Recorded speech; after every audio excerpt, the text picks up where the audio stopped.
Is it? Yeah, it is. Hi everyone, my name is Laura and welcome to Book Bubbler.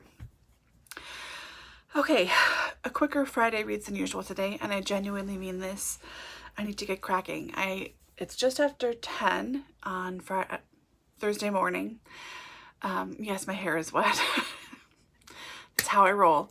But now I have a ticking clock. I have to be back at home around 12 for a phone call. I need to make 7 stops in my morning errands between now and then. So I need to keep it moving. Song of the week this week. I don't have anything in mind. Let's go with It's All in the Game by Tommy Dorsey. This is a favorite song of both of my parents individually and then together too. It's a little before their time. My parents were both older than boomers. So they're not boomers, they're whatever the heck you call people born before that. But there's something about this song and the tone of it and the sound of it that sounds like not many other songs, and I just love it.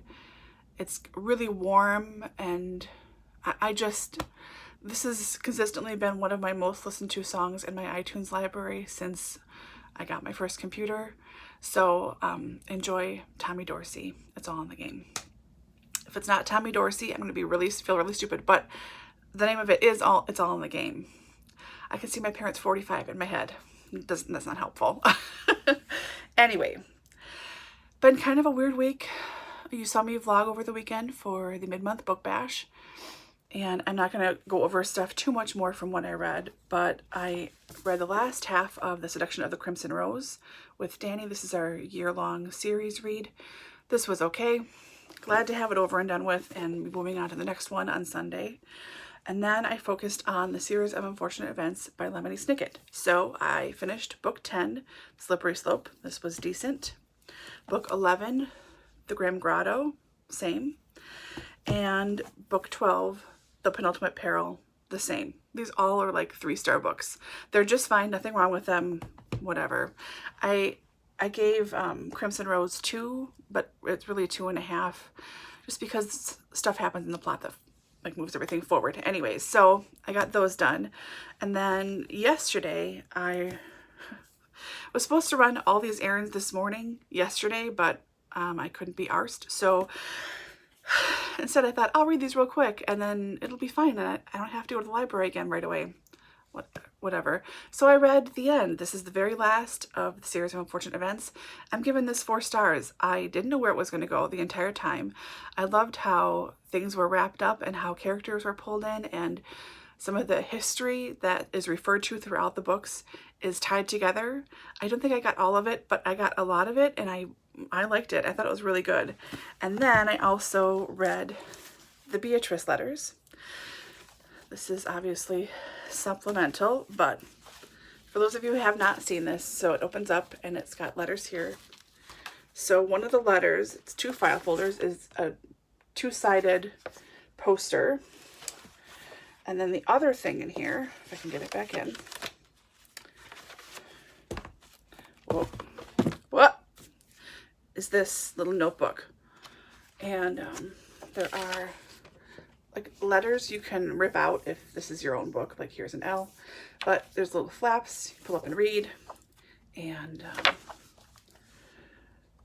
there's these flaps with letters throughout. Then here's correspondence, photographs, it's very cool, and I got a lot out of it. This makes me want to purchase the entire series plus this book, quite honestly. Before, I was really not going to at all, but with the last book and with this, like, it's tempting. So giving this 4 stars as well. Really enjoyed it. And then last night I watched the first 2 episodes, which is the story of the first book in the series of the Netflix adaptation with Neil Patrick Harris. I thought it was wonderful. Just wonderful. I see why they made the few changes that they made to bring in other parts of the story. I love the omniscient Lemony Snicket narrator, Patrick Warburton. I like him anyways. Neil Patrick Harris, who I am sort of a fan of, not really. He seems like a very angry person internally somehow. I don't know why I think that, but I just sort of had this feeling that he's angry. but that's probably not true, and apologies if you find this offensive, but I just sort of feel like, oh, he seems sort of angry. But he did such an excellent job. He's a great actor, no doubt. Like, everything he's done that I have seen, I have really, really enjoyed. So I am a fan. But he does such a great job. And the humor, it was really funny. I mean, it made me laugh out loud a couple of times. So in a show for kids, like, I am here for adult humor in a show for kids. So that's what I read. 1, 2, 3, 4, 5, 6 books. That's not terrible. I'll take it. That's fine. Coming up, let's see what's coming up. I don't know. I'm in kind of a weird funk mentally. I can't seem to motivate myself to do a lot of things, as you will have noticed, because I have not replied to comments, and I apologize. I'm getting like weirdly paranoid again about stuff. I don't know why. I don't know why I do this or why I'm like this, but I am. It just keeps happening. So I am working on mentally snapping myself out of it. And book-wise, let's see. Like I said in my TBR for this month, I'm really trying to focus on finishing books I have already started or pulled for TBRs and never read. So my new focus, come hell or high water, I'm going to read this dang book by Candace Millard, which I'll try to insert a picture here. It's so good. It's so good, but I have to concentrate when I read it.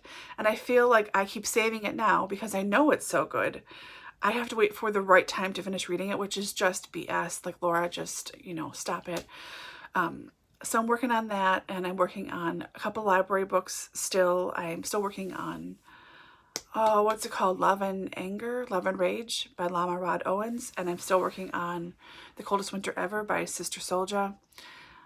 Working on Night Moves. No.